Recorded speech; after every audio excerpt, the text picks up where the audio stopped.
যিশু। প্রথম পাঠ যাজক এজরার গ্রন্থ হতে আজকের বাণী পাঠ। 6 অধ্যায় 7 থেকে 8 পদ, 12 পদ, 14 থেকে 20 পদ। মন্দির নির্মাণের কাজ শেষ করে ইহুদিরা নিস্তার পর্ব পালন করল।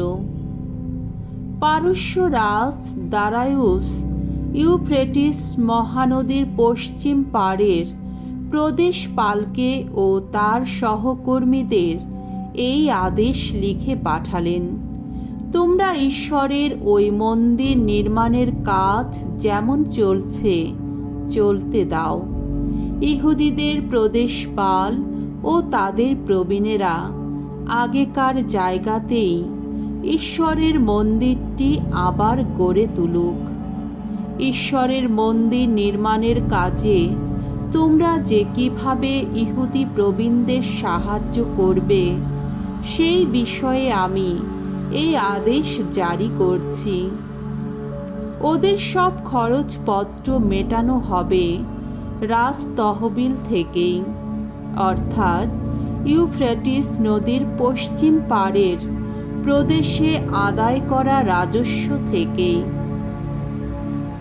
আর এই ব্যাপারে যেন কোনো রকম দেরি করা না হয়, যাতে নির্মাণের কাজ বন্ধ না হয়। আমি দারায়ুস, আমি এই আদেশ জারি করেছি। কোনো রকম দেরি না করে যেন তা পালন করা হয়। তখন প্রবক্তা হগয় এবং ইদ্দোর পুত্র জাকারিয়ের প্রাবক্তিক বাণীতে উদ্দীপিত হয়ে ইহুদি প্রবীণেরা মন্দির নির্মাণের কাজ বেশ ভালোভাবেই চালাতে লাগলেন। তারা ইসরায়েল জাতির ঈশ্বরের আদেশ বাণী অনুসারে এবং পারস্য রাজ সাইরাস, দারায়ুস ও আর্তাজার্ক্সের আদেশ মতোই মন্দির নির্মাণের সমস্ত কাজ সেরে নিলেন। মন্দিরটি শেষ হল রাজা দারায়ুসের রাজত্বকালের 6ষ্ঠ বছরে, বছরের আদার মাসের 3য় দিনে। তখন ইসরায়েলীয়রা অর্থাৎ যাজকেরা, লেবীয়রা এবং নির্বাসন থেকে দেশে ফিরে আসা অন্যান্য লোকেরা সকলে মিলে গভীর আনন্দের সঙ্গে ঈশ্বরের মন্দির প্রতিষ্ঠার উৎসব পালন করল। প্রতিষ্ঠা অনুষ্ঠানে তারা উৎসর্গ করল 100 বৃষ, 200 মেষ, 400 মেষ শাবক এবং সমগ্র ইসরায়েলের পাপের প্রায়শ্চিত্ত বলিরূপে ইসরায়েল জাতির গোষ্ঠীর সংখ্যা অনুসারে 12টি ছাগ। তারপর মসির বাণীগ্রন্থের নির্দেশ মতো প্রত্যেক যাজককে তার নিজস্ব কর্মদায়িত্ব দেওয়া হলো এবং প্রত্যেক লেবীয়কে তার নিজস্ব কর্মপদে নিযুক্ত করা হলো, যাতে জেরুসালেমে ঈশ্বর সেবার কাজ ঠিকমতো চলতে পারে। নির্বাসন থেকে দেশে ফিরে আসা লোকেরা এবার প্রথম মাসের 14 দিনে নিস্তার পর্ব উদযাপন করল। যাজকেরা ও লেবীয়রা একই সঙ্গে নিজেদের শুচিশুদ্ধ করে নিয়েছিলেন। তারা সকলেই তখন শুচি অবস্থায় ছিলেন।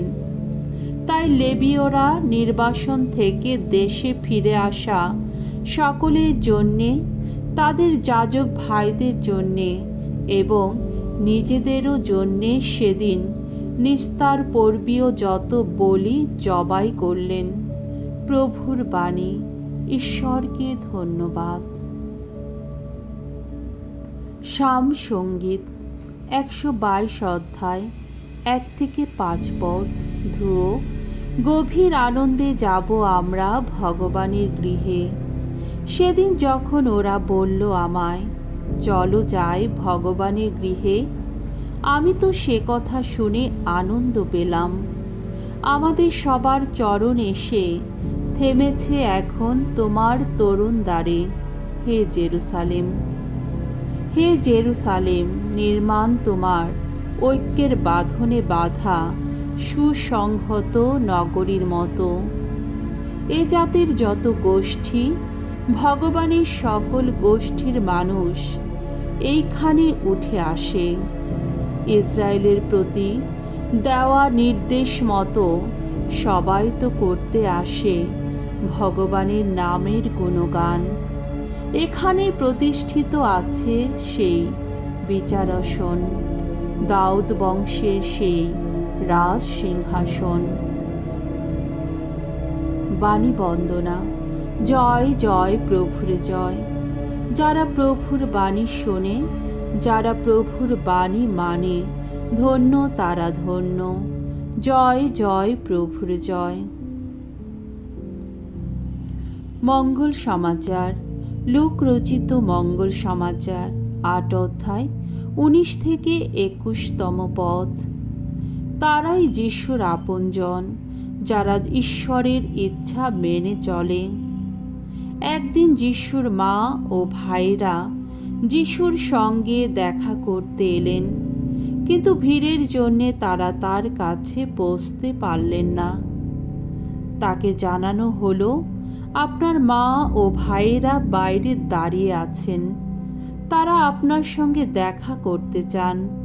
উত্তরে তিনি বললেন, যারা ঈশ্বরের বাণী শুনে ও সেই মতোই কাজ করে, তারাই তো আমার মা, আমার ভাই।